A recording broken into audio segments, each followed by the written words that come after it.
বলাইচাঁদ মুখোপাধ্যায়। স্বাধীনতা মানে কি? পণ্ডিত মশাই জিজ্ঞাসা করলেন সুবলকে। সুবল উত্তর দিলে, নিজের অধীনতা। নিজের অধীনতা বলতে কি বোঝো তুমি? ঈষৎ মাথা চুলকে সুবল বললে, মানে নিজে আমি যা খুশি করব তারই অধিকার।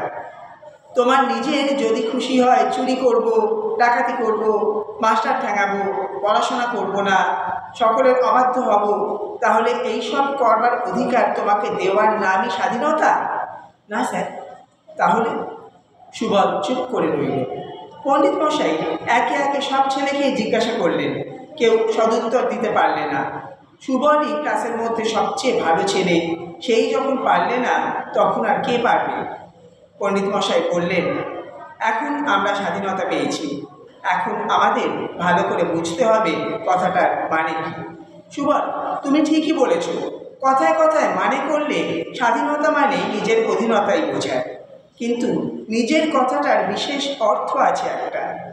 নিজের বলতে কি বোঝায়? তোমাকে যদি দুটো আম দেওয়া হয়, একটা পচা আর একটা ভালো, আর যদি বলা হয় ওর মধ্যে একটা তুমি নিজের করে নাও, তাহলে কোনটা তুমি নেবে? ভালোটাই নেবে নিশ্চয়। পশুরাও চায় যেটা ভালো সেটা নিজের হোক। মানুষ পশুর চেয়ে অনেক বড়, তাই সে শুধু নিজের ভালো চায় না, নিজেদের ভালো চায়। সকলের ভালো হোক, এইটাই সভ্য মানুষের কাম্য, এবং সকলের ভালো করবার অধিকারকেই স্বাধীনতা বলে। যারা পরাধীন জাতি তারা এই অধিকার থেকে বঞ্চিত। তারা সাহস করে একটা ভালো কথা পর্যন্ত বলতে পারে না, যদি সেটা শাসক জাতির স্বার্থ বিরোধী হয়। তাই স্বাধীনতা যাদের থাকে না, ভালো হবার অধিকারই তাদের থাকে না। কারণ সকলের ভালো হোক, কোনো বিদেশি শাসক সম্প্রদায় এই অভিপ্রায় কখনো হতে পারে না। দেশের ভালো হোক, দশের ভালো হোক, সকলের ভালো হোক, এই হলো স্বাধীনতার লক্ষ্য। যখন তোমরা আরেকটু বড় হবে তখন বুঝতে পারবে আমাদের সকলের মধ্যেই ভগবান আছে। মানে ভগবান, তাই স্বাধীনতা মানে ভগবানের অধীনতা। যা মঙ্গলময় তারই অধীনতা। পণ্ডিত মশাইয়ের কথা মন দিয়ে সবাই শুনল, কিন্তু তার কথায় সমস্তটা বুঝতে পারলে না সবাই। স্কুলের ছুটি হয়ে গেল।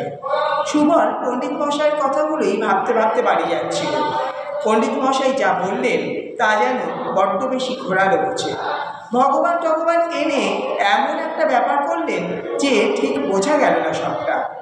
সে স্বাধীনতার একটা সোজা মানে খুঁজছিল মনে মনে। একটু পরেই হঠাৎ ব্যাপারটা পরিষ্কার হয়ে গেল তার কাছে। যা খুঁজছিল পেয়ে গেল।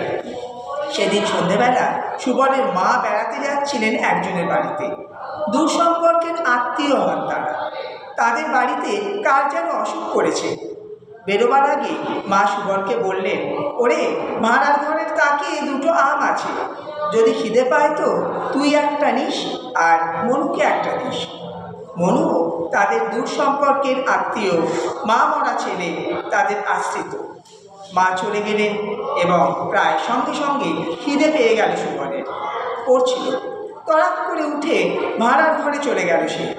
গিয়ে দেখলে দুটো আম রয়েছে বটে, কিন্তু একটি ভালো আর একটা একটু পচা। পণ্ডিত মশাইয়ের কথা মনে পড়ল।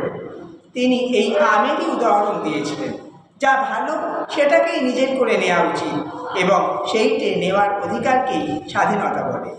ভ্রু কুঞ্চিত করে দাঁড়িয়ে রইল সে অনেকক্ষণ। পচা আমটা মনুকে দিতে কিছুতেই মন সরছিল না তার। ওকে দিলে ও নেবে, কারণ ও আশ্রিত। কিন্তু সেটা দেওয়া কি উচিত? পচা আমটাই নিলে সে, ভালোটা মনুকে দিলে। একটা অদ্ভুত আনন্দে সমস্ত মনটা ভরে উঠল সুবলের।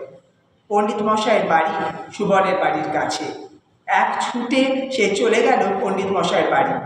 পণ্ডিত মশাই শোয়ার আয়োজন করছিলেন। পণ্ডিত মশাই, স্বাধীনতার আর একটা মানে আমি খুঁজে পেয়েছি। যা করলে সত্যিকারের আনন্দ পাওয়া যায় তাই করবার অধিকারকে স্বাধীনতা বলে। সুবলের মুখ উদ্ভাসিত। পণ্ডিত মশাই হেসে বললেন, ঠিক বলেছ। নমস্কার।